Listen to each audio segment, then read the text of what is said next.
WWE are currently experiencing a bit of a renaissance where it feels like everything is firing on all cylinders. The crowds are huge, the storylines are largely inspired, and the vast majority of the roster seems to have a firm grasp on their characters and creative direction. For a fair few of them though, that wasn't always the case, since under a previous regime they were tasked with trying to pull off some impossibly shoddy personas. You'll soon see how successful they were. I'm Adam Pacitti from Cultaholic Wrestling, and these are 10 current WWE stars once saddled with terrible gimmicks. Join us.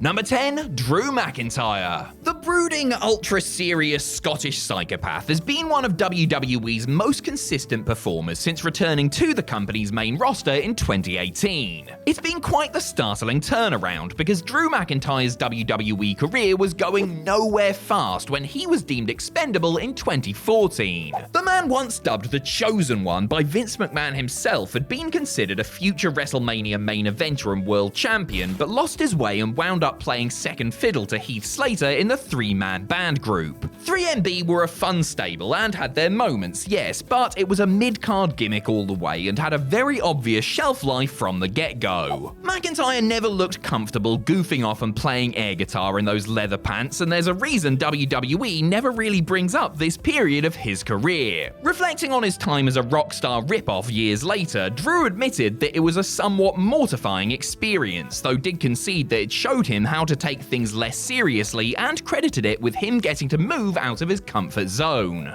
Do I smell a reunion? No, wait, that's dog crap.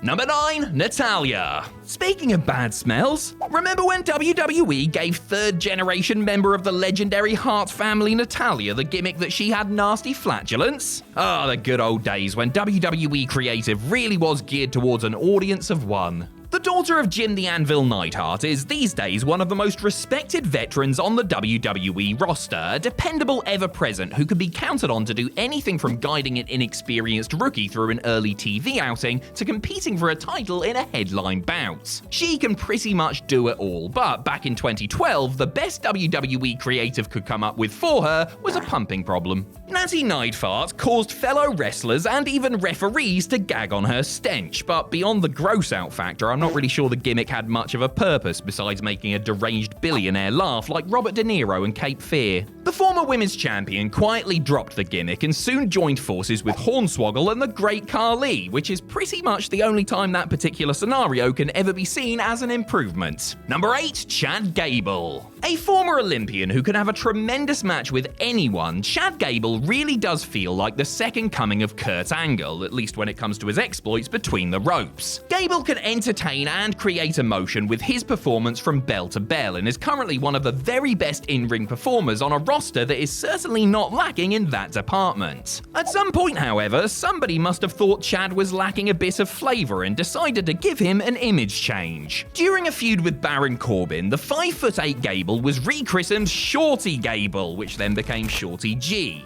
He ditched the amateur singlets for a garish combination of basketball-style shorts, vest, and sleeves. You would assume the merciless bullying about his supposedly hilarious lack of height would lead to something, anything productive, but it really didn't, and after predictably fading from TV, he denounced the gimmick on air and returned to his previous guise. I suppose if nothing else, those 10 boxes of Rise Above size t-shirts I bought could be worth a hell of a lot of money someday.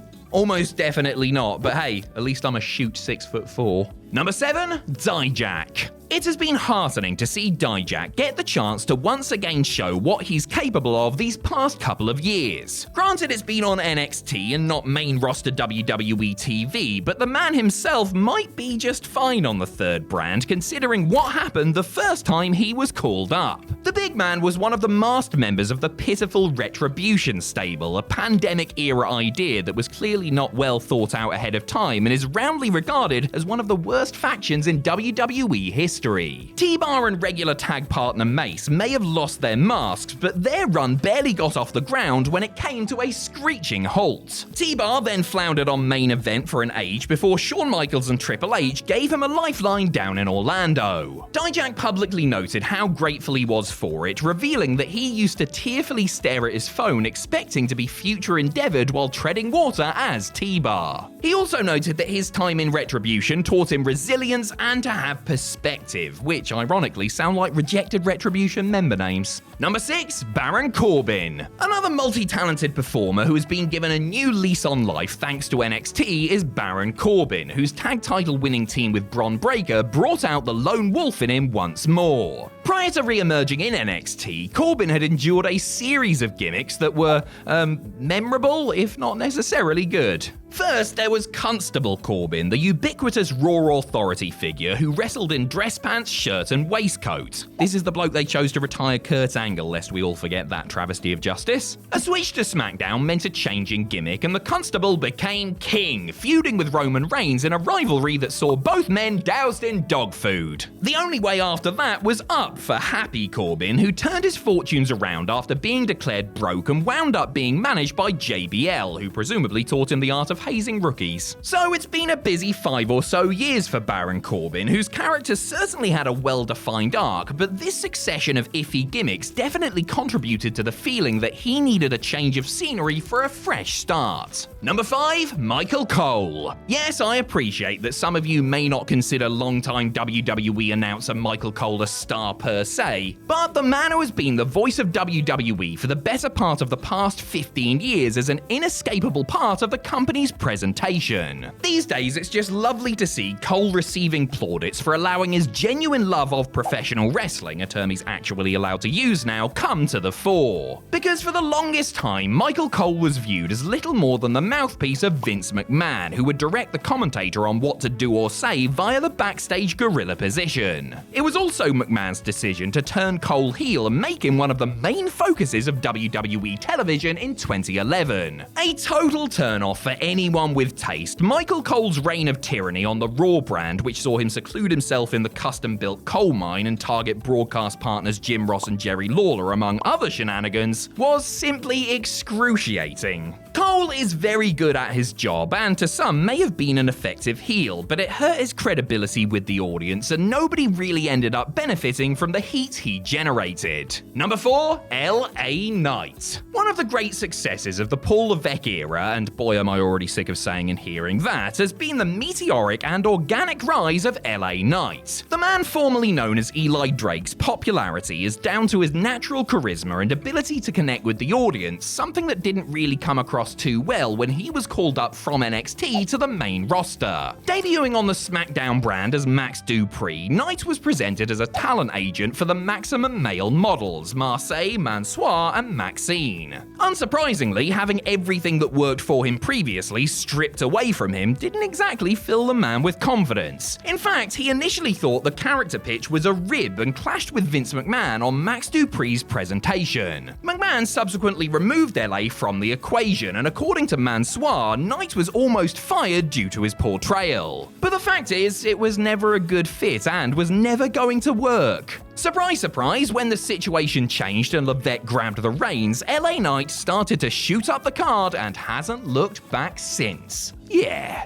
Number 3, Apollo Crews. Apollo Crews is the sort of pro wrestler whose talent really should speak for itself. A high-flying powerhouse able to do just about anything with ease, Crews is an exciting and dynamic performer who perhaps hasn't always been given the opportunity to show his abundant abilities. In the run-up to WrestleMania 37, Crews began doing a new gimmick where he embraced his Nigerian heritage. That's all well and good, of course, but this was WWE in 2021, and Apollo acknowledging his roots was handled with all the subtlety of Saba Simba. Speaking in an exaggerated accent, which he later admitted to having difficulty doing, Crews was flanked by military men, carried a spear to the ring, and claimed to be a member of Nigerian royalty. It wasn't great, to be honest, though clearly some people were fans of the shift because Apollo was booked to beat Big E for the Intercontinental Championship in a Nigerian drum fight, naturally, when they clashed at the Showcase of the Immortals. Once his 124-day reign came to an end, however, so too did the enthusiasm for pushing the character. Number 2, Luke Gallows. Drew Hankinson may have always looked like a grizzled veteran, but the man was actually only 22 years old when he made his main roster WWE debut as the Fake Kane back in 2006.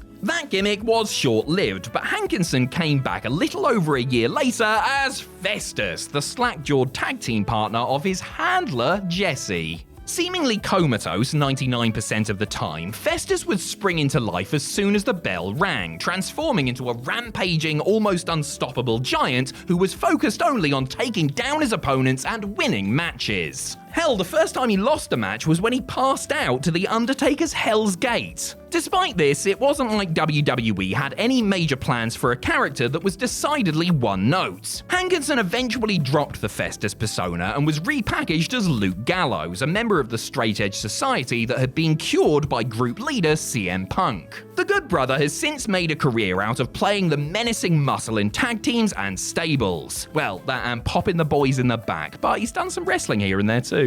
Number 1, Cody Rhodes. Cody Rhodes returned to WWE at WrestleMania 38 as a fully fledged main event level star, having made the decision to leave the company almost 6 years earlier in order to rebuild his name outside of WWE. Prior to requesting his release, Cody's time in WWE had been a story of highs and lows and gimmicks and pushes that didn't quite pan out. The nadir for the American Nightmare was Stardust, the face-painted supervillain that made Rhodes, in his own words, feel dead inside. Despite hating every minute of portraying Stardust, Cody did give it the old college try and seemed committed to the role, at least initially. But after being in the costume for close to 2 years and doing much of nothing in that time, an increasingly withdrawn Rhodes decided that enough was enough and quit rather than wrestle one more match as the Prince of Dark Matter, not a nickname that caught on surprisingly. It is a credit to the grandson of a plumber that he was able to so effectively rehab his reputation after doing a silly gimmick that for some could have been a career killer.